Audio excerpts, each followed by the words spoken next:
রাজ্যভিত্তিক ৬৩তম Subrata Mukherjee cup football প্রতিযোগিতা অনূর্ধ্ব ১৫ বালক বিভাগের আসরের সূচনা হলো বৃহস্পতিবার উমাকান্ত মিনি স্টেডিয়ামে।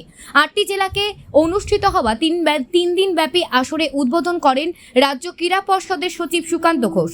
এছাড়া উপস্থিত ছিলেন ত্রিপুরা ফুটবল অ্যাসোসিয়েশনের সচিব অমিত চৌধুরী, যুব বিষয়ক ও ক্রীড়া দপ্তরের অধিকর্তা পি.কে. দেব, পশ্চিম জেলার সভাধিপতি হরিদুলাল আচার্য সহ আরও অনেকে।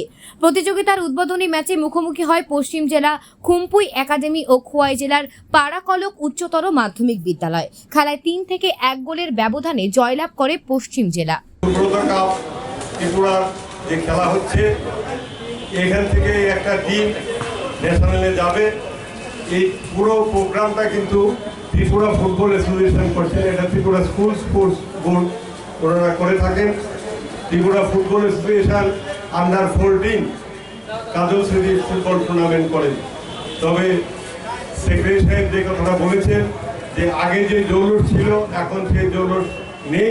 তবে আমার আশা যে এই সরকার আসার পর যেভাবে কাজকর্ম চলছে এবং স্কুলগুলিতে গ্রামে গঞ্জে যেভাবে চলছে সেইভাবে যদি চলতে থাকে, আমরা অতি ইয়েতে দেখতে পাবো আগামী বছর 2 বছরের মধ্যে ত্রিপুরা এই মাঠ ভরে উঠবে দর্শকের এবং প্লেয়ারদের মধ্যে। এবং এই সুব্রত কাপে ত্রিপুরার সাফল্য কিন্তু অনেক। ত্রিপুরা কিন্তু সারা ভারতের মধ্যে নানান সময় অনেক সময় রানার্স, চ্যাম্পিয়ন এবং সেমিফাইনাল পর্যন্ত উত্তীর্ণ হয়। সুতরাং আমরা সেই খেলা এখনও বজায় রেখেছি। আমরা চেষ্টা করব আগামী দিনে আরও করতে, উন্নতি করতে।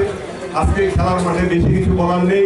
আমি যারা এখানে খেলতে এসেছে, আমাদের রাজ্য থেকে বিভিন্ন ডিস্ট্রিক্ট থেকে আগত প্লেয়াররা আছেন, এখানে মিডিয়া, স্টিল মিডিয়া, ইলেকট্রনিক মিডিয়ার ভাইরা আছেন, বিভিন্ন অভিভাবকরা। সকলকে আমি আমার ব্যক্তিগত তরফ থেকে, ত্রিপুরা স্পোর্টস কাউন্সিলের তরফ থেকে জানাই শুভেচ্ছা এবং অভিনন্দন। তো সুন্দর উদ্যোগ সবসময় হয়ে থাকে। আমি এখানে টিএফের যারা আছেন, সেক্রেটারি আছেন বা কমিটির অন্যান্য সদস্যরা আছেন, ওনাদের উদ্দেশ্যে বলবো যে ফুটবলের যে জনপ্রিয়তা, আগে আমরা সবসময় দেখতাম যে উমাকান্ত মাঠের মধ্যে ফুটবল হলে সারা রাজ্যের লোক ঝাঁপিয়ে পড়তো খেলা দেখার জন্য। ওই জনপ্রিয়তাটা কিন্তু আজকের ডেটে আগের মতো নেই। মানে কেন নেই এটা আমি বলতে পারি না, কিন্তু আমি আশা রাখি টিএফের কাছে যে আগামী দিন ওনারা ফুটবলটাকে নিয়ে অন্যরকমভাবে গুরুত্ব দিয়ে দেখবে। আর পাশাপাশি ত্রিপুরা রাজ্যের প্রত্যেকটা স্কুলে পিআইদের বলবো যে প্রত্যেকটা স্কুলে গিয়ে প্লেয়ারদেরকে বের করে নিয়ে আসা। কারণ আমাদের রাজ্যের প্রত্যেকটা জায়গাতে প্রতিভাবান প্লেয়ার আছে। কারণ ফুটবল কিন্তু একটা জনপ্রিয় খেলা, এটা অস্বীকার করা যায় না। কারণ আমাদের দেশ যদিও ওয়ার্ল্ড কাপে ফুটবলে যদি আমরা অংশগ্রহণ নাও করে থাকি, কিন্তু আমরা দেখি যে কবে ওয়ার্ল্ড কাপ আসবে তার জন্য কিন্তু আমরা প্রত্যেকটা লোক অপেক্ষা করি। কেউ আমরা ব্রাজিলকে সাপোর্ট করি, কেউ আর্জেন্টিনাকে সাপোর্ট করি, কেউ ইটালিকে করি, ফ্রান্সকে করি, বিভিন্ন দেশকে সাপোর্ট করে কিন্তু টিভির সামনে বসে থাকি উত্তেজনামূলকভাবে।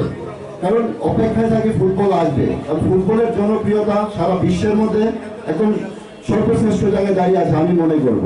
তো ওই জায়গায় দাঁড়িয়ে আমাদের রাজ্যে অনেক প্রতিভাবান প্লেয়াররা আছে, তাদেরকে উঠিয়ে নিয়ে আসা, তাদেরকে তৈরি করা, এখান থেকে প্লেয়াররা বেরোবে। এই যেমন আন্ডার 15 বয়েজ টুর্নামেন্ট চলছে, এখান থেকে সিলেকশন হবে, হওয়ার পরে ন্যাশনাল লেভেলে প্লেয়াররা যাবে। তো এই কোচদের প্রতি আমি বলবো যে ওনারা গুরুত্ব সহকারে ওনাদেরকে কোচিং দেয়। আগামী দিন যেন আমাদের রাজ্যের যে ভবিষ্যৎ, যে ফুটবল প্লেয়াররা এখান থেকে বেরিয়ে রাজ্যের নাম, দেশের নাম, ইন্টারন্যাশনাল স্তরেও যেমন আমাদের প্লেয়াররা গিয়ে দাঁড়াতে পারে, ভালো রেজাল্ট করতে পারে, আমি এটা আশা রাখছি। আর সবাইকে আবারও অসংখ্য ধন্যবাদ জানিয়ে আমি আমার